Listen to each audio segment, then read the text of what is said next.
It's a time for pick it from China.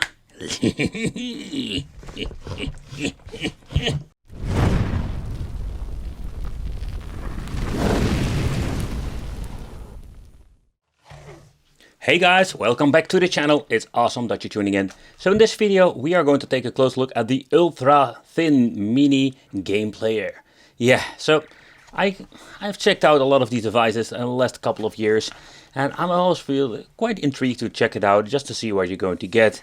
And first of all, the thing that I find quite interesting is the way how this thing looks. And I mean like the controls. There's not a lot of information on it. It says here up to 500 games. That's it, like there's not a lot of instructions. There's, so far I can see, no AV out. Easy to carry, portable and lightweight and full color. And it is the black color. Because there are a lot of different versions out there, and I got myself the black edition because I just wanted to see, and it looks kind of fancy. So this thing is lightweighted, that they say. Yeah, it is indeed. And it is also super thin. Look at this, how thin this device is. I've reviewed a couple of these things and they are like all having some similarities, but most of the time they are quite interesting. Then of course you're going to get the protection that you need to put your hand in. So if it falls from your hands, it doesn't get on the ground, you know. But I think this thing calls a wristband, or yeah, I want to say something different, but it sounds kind of weird. But okay, then we're going to get the explanation or the toilet paper manual with some quick explanation how this thing works, what you can do with it. And yeah, there's not a lot of stuff you can do with it. There's no quick load, quick save, stuff like that so far I know.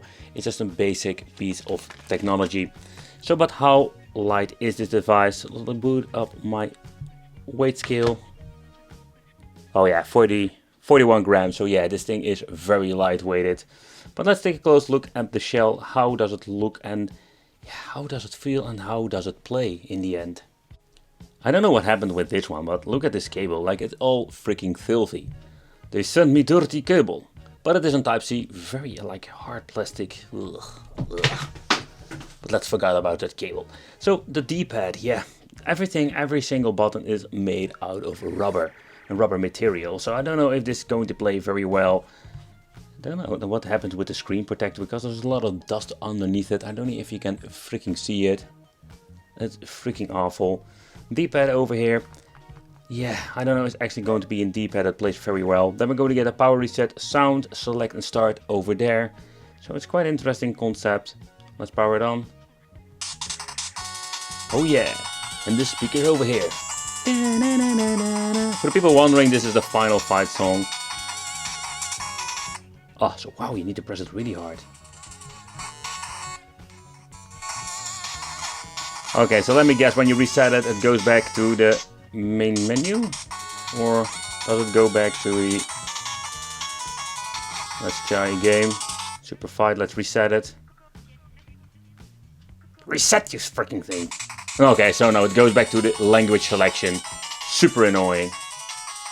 Okay, the first thing that annoys me is that they're having like almost no space between the select and start, so it is very hard to freaking press. So let's take a close look at the game list. So what a weird name, like Super Fight, Firebolt, X-War, Woody Story, Contra. Ooh, I think there are some naughty games on it. But when you're looking at an overall what you're going to get in the end, it's like a lot of homebrew stuff. And the list is just a freaking nightmare. What I don't understand, like this thing comes with 500 built-in games. Most of the time it's a freaking lie. A lot of double homebrew games. A lot of, like say, weird hack games. But the most annoying is that there is no alphabetic order. So if you want to search a game, you need to remember which number. Ah, we have F22. Let's play that one. I really love it. Like F22 is like this shmup they released on many of these mini devices. It says here Turtles. But the menu itself is like a similar multi-game card from back in the 90s. Oh, it got this annoying sound when you go to the next page. But you're getting the point. So let's try a couple of games just to see how they work. And okay, so let's start with this tank game. Is it actually the tank game or is this a game like a freaking homebrew game? Nope. Nope. Absolutely, like this is like the original game from back in the days. Okay, let's see if I can crank up the volume now. Oh, we need to choose a level. Oh man, this thing goes really loud. the D-pad is freaking annoying. Ooh, yeah. But I understand why they chose like the rubbery D-pad. I think the reason why is because they want to bring this thing with you like in your back pocket, and with normal plastic buttons it's highly possible that you will have an issue, like buttons will get defective after some time. Ah, reinforced bunker. Yeah, baby. Ooh, do I get the big tank? Do I get the big tank? Oh, I get an extra tank. But there's a lot of fun games on it already. I know there's a lot of naughty games, so let's try another one. Let's see how F22. Yeah, my favorite shmup. Ah, yes, my favorite homebrew game. But if you need to move your finger over the D-pad, oh boy, it's really annoying because it's made of rubber, so it's not really comfortable. But it seems to be working just fine. So the thing what you do with this game, like the levels are super long. You can see like, it seems like I got hit. Oh, this is the turbo button. So also, there's a very weird configuration. Oh crap, oh crap, oh crap, I'm killing myself. Oh. Well, let's try another game. Okay, so I booted up the Super Fight game, and it seems to be that this is a Super Contra.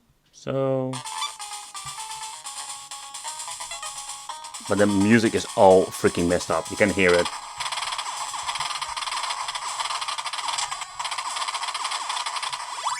But it's actually like a fun piece of hardware that you can bring with you. And I love the freaking turbo button on this thing. Oh crap.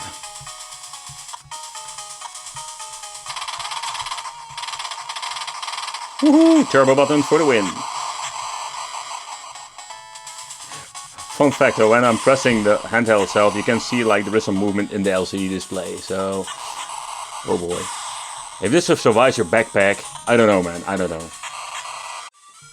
So I don't know if this actually like a homebrew game or actual game you can buy back in the day. But it says Soldier Boy, so the first thing that came to mind is Soldier Boy. I don't know why that was, but... So let's boot this thing up.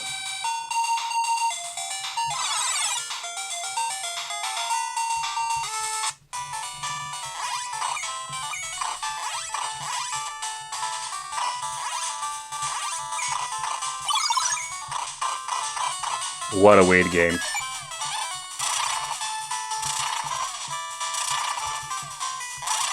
I have never played this game before, you know.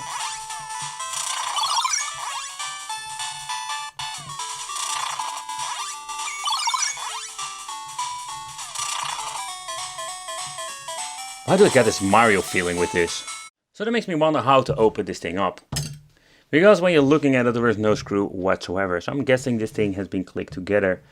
Oh man, I need to get myself some new pry tools, but let's see if I can manage to get some things squeezed between the plastics. Oh yeah, Ray can see here that we need to click it open. Oh, that went very fast, just to see what we're going to get on the inside. Quite interesting concept, so without any screws. It's a very interesting concept. So the LCD is in here, so let's open it up very gently because I don't want to damage anything. And they are like cheap handhelds. Oh, that's it, my friends, that's it. So this is the back plate. Oh boy, look at this, how tiny this lithium battery inside is. Oh, they did some interesting things when it comes to the PCB. So here you can see like the speaker is soldered straight into the mainboard over there. They even did some hot wiring, I have no idea why. They added some new wires over there. Here is the minus, the plus. Can we see what kind of lithium batteries inside?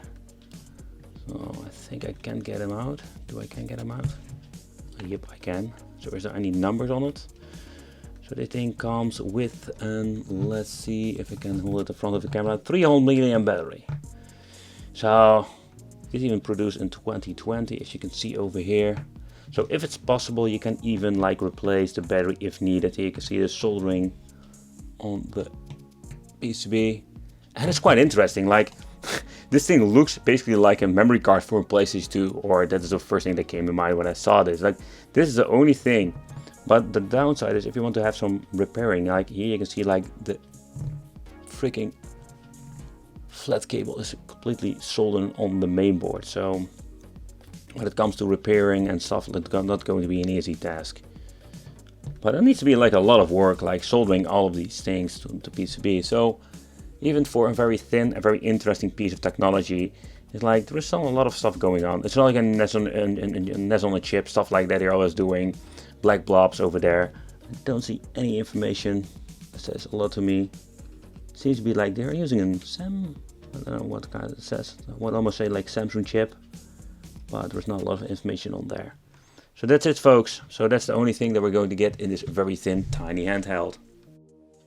But okay, when you're looking at devices like these, I find it always quite interesting to see how they look in the inside.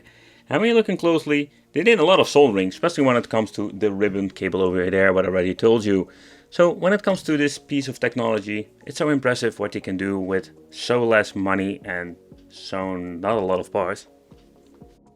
Okay, so battery replacement is possible if this thing gets broken after some time.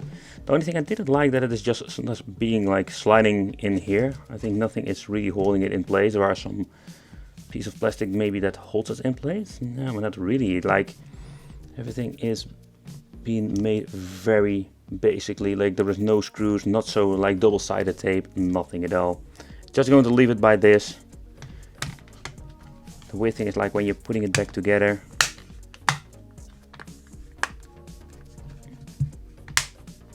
the casing is quite sturdy. The back plate is made of very thin plastic. Okay, so let's click it back together. You don't hear the LiPo battery like moving around in it. In my opinion, quite interesting. Yeah, just a quite interesting handheld. Alright guys, so that is what we're going to get with the ultra thin device.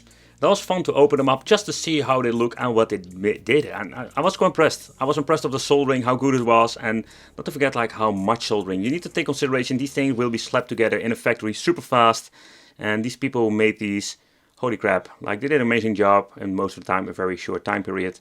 The game collection is a little bit messy, a little bit bummer, like they don't have alphabetic order. A lot of like fun games I've never seen before. Let me know what you think of this. And it will be great to see you in the next video. So consider subscribing, hit the little bell, become one of the Wicked family. And I will see you in the next video.